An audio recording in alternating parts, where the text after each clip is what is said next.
okay? Spoliation of evidence is when a party fails to preserve evidence. There's a negative inference that the jury can draw from their failure to preserve the evidence. You with me? If you destroy documents, the jury can infer that those documents weren't going to be good for you. If you fail to keep documents, the jury can infer that those documents were not going to be good for you. You've heard the phrase spoliation of evidence, haven't you? I can't recall ever hearing it. It's true in administrative hearings, civil hearings, criminal hearings. I practiced law once 45 years ago, gave it up for Lent one year, never went back. All right. Well, let me tell you what you would have found if you had stuck with it.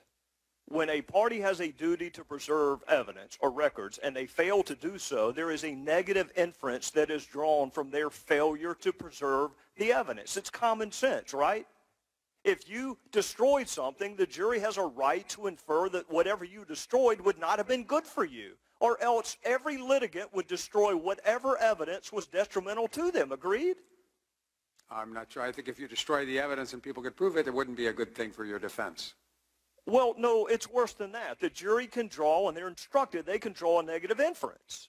All right. And that's true if a taxpayer is being sued by the IRS administratively, civilly, or prosecuted criminally, and they fail to keep documents, the jury can draw a negative inference from the fact that they didn't keep receipts or emails or documents. So if it's true and applies to a taxpayer, it ought to apply to the IRS as well. Agreed? Is this a trial? Is this a jury? Is that what you're... I said administrative, civil, or criminal. If you want to go down that road, I'm happy to go down it with you, Commissioner. In fact, I'm glad you mentioned it.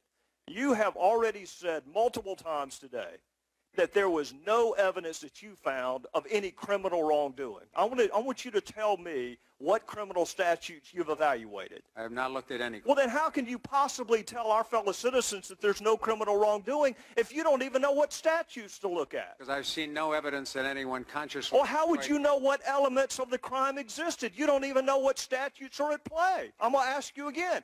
What statutes have you evaluated?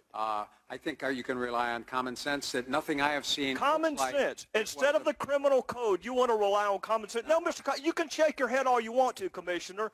You have said today that there's no evidence of criminal wrongdoing. And I'm asking you what criminal statutes you have reviewed to reach that conclusion. I've reviewed no criminal statute. All right, so you don't have any idea whether there's any criminal conduct or not because you don't know the elements of the offense. I've seen no evidence of wrongdoing. Oh, well, that's very different from no evidence of criminal misconduct, Commissioner. Well, it seems to me if you haven't done wrongdoing, it'd be pretty hard to argue that you've had some criminal violation if you did. Well, what did Lois Lerner mean when she said perhaps the FEC will save the day? I have no idea what did she say? What did she mean when she said we need a project, but we need to be careful that it doesn't appear to be per se political? You don't think that's a potential violation of 18242? I have no idea if it... Because you haven't looked at 18242, and you don't have any idea, Commissioner. You don't have any idea whether there's any criminal wrongdoing or not.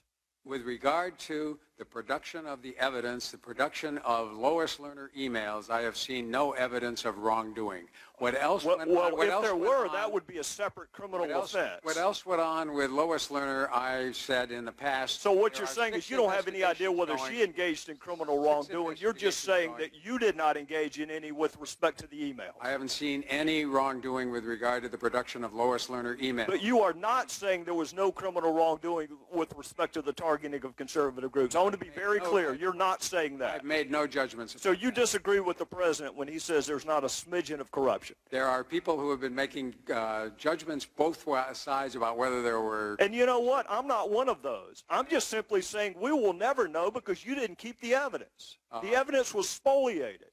And whether it's negligent, whether it's intentional, whether it's reckless, we still don't have the evidence, Commissioner. Well, you have the evidence that there is no emails from the White House. You have all of the Treasury emails. So the basic premise that this was an argument in a conspiracy driven by the White House does not... No, sir, you're wrong about that. You're wrong about that. You're repeating a talking point from our colleagues on the other side that we're obsessed with the White House. It was Jay Carney who perpetuated the myth that it was 2 rogue agents in Ohio. It wasn't any of us. Was that accurate? Was that first initial line of defense that this is just 2 rogue agents in Ohio? Was that accurate, Commissioner? Not that I know of. All right, so that wasn't accurate, and that came from the White House. Who said there's not a smidgen of corruption?